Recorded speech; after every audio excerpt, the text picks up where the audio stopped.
dito? Paano ka nakapasok? Pinapasok ako ni Lady Mara. You have tight security here, pero all goods naman.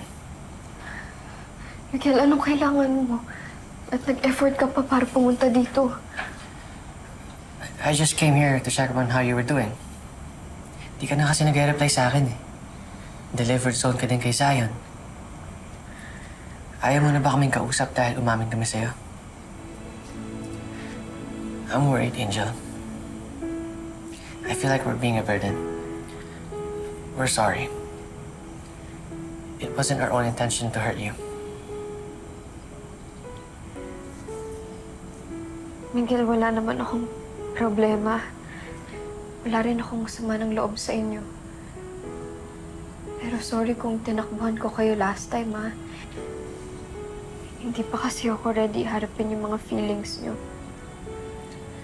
But we're not rushing you, Angel. Especially ako.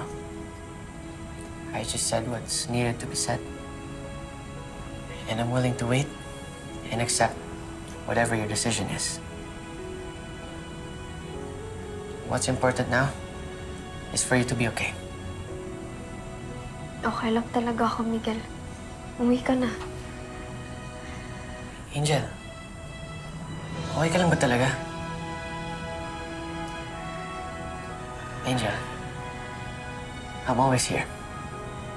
And you can always tell me whatever's bugging you. Okay lang talaga ako, Miguel. Umuwi ka na. Angel, sugat ba yan? Where'd you get that? Saan yung first aid kit? Wag na.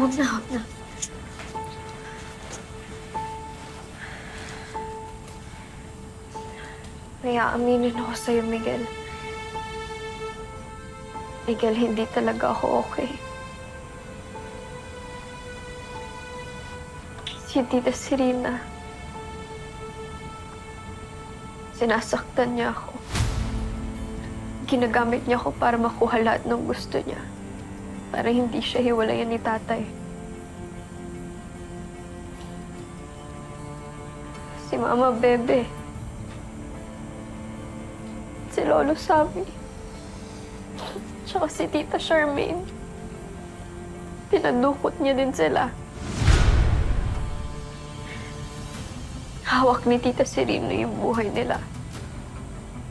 Kapag hindi ako sumunod sa mga gusto ni Tita Serena, papatayin niya sila. It all makes sense now. Kaya pala nila ako pinapalayo sa'yo. Sinong sila? Yung Tita Serena, ma. Magkausap sila ni Dad. Gusto nila, lumayo ako sa'yo. But I can't do that. Ngayon na, nalaman ko na yung totoo. Gagawa ko ng paraan para makatulong sa'yo. Miguel, ba kung ano pang mangyari kay Mama Bebe?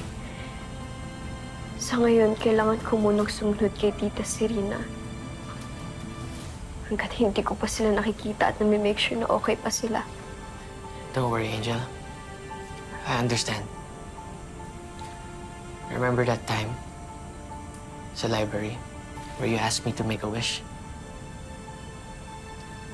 Sad na hindi pa yun nagkatotoo. Because all I wished was for you to be safe and happy. Kaya gagawa ko ng paraan para iligtas ka. Gagawa ko ng paraan para tulungan ka.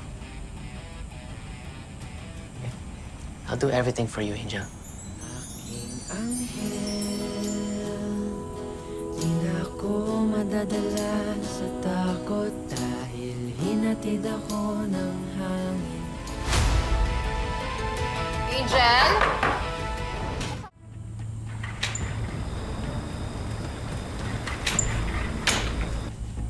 Angel! Buksan mo to! Angel! Sino bang kausap mo dito? Bakit ang tagal mo buksan? Wala po. Anong wala?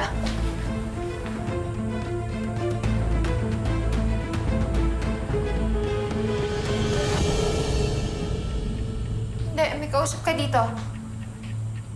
Nasaan na siya?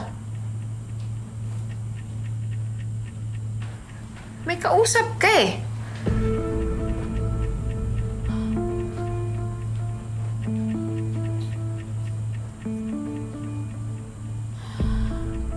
Angel, tatandaan mo yung sinabi ko.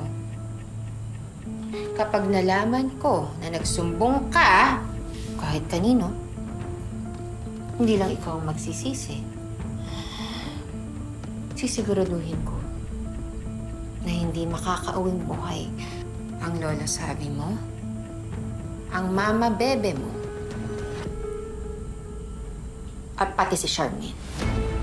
Madadamay. Hmm?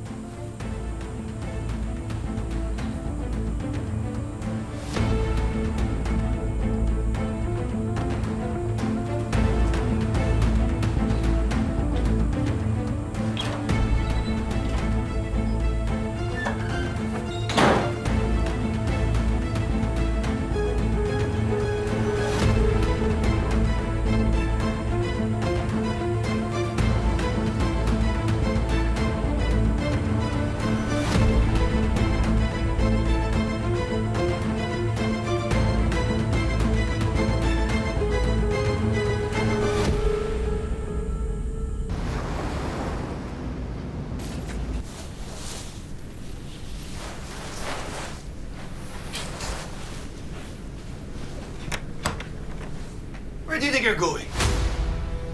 Lumabas ka raw kanina. Saan ka pumunta? Angel just really needs my help, Dad. Si Angel na naman! Miguel, anak! Alam ko na nag-usap na tayo. Na pinayagan na kitang maging magkaibigan kay Angel, pero things have changed, anak. Hindi ka na pwedeng ma-associate kay Angel. Dad, I knew you would say this. At alam kong kinausap ka ni Miss Sarina na ipaghiwalay kami ni Angel. At alam kong di mo na ako ibabalik sa Pilipinas pagkatapos ng mga tours. Anak, hindi mo naintindihan ang sitwasyon. Hawak ni Serena lahat ng mga investors ko. And I can't afford to lose this company, anak. Dad, do you really think you could trust her?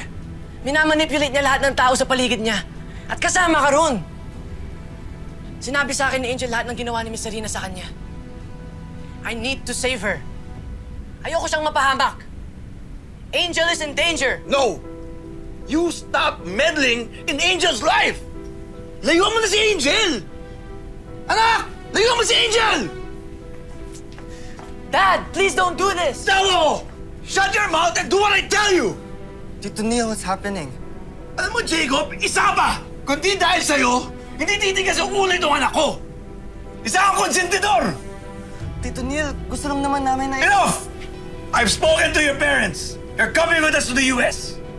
Kayong dalawa, layuan nyo na si Angel! Naintindihan? Please, Jacob, huwag mo nang tulungan to si Miguel. Randall, kunin mo yung cellphone ng dalawang to. Tanggal mo yung wifi sa kwartong to. Siguraduhin yung hindi lang makukontak yung mga kaibigan nila. Tanda, para wala ng gulo. Angat na. Ngayong August 1 na ang You're My Favorite Song fan meet. Nakasecure ka na ba ng tickets? Kung hindi pa, make sure to check GMA Public Affairs social media pages to know more. Dahil maraming performances at freebies kagaya ng exclusive photos, stickers, at posters. Kaya tara na! Punuin natin ang SM North EDSA Skydome ng tawanan at panibagong memories. See you, babes!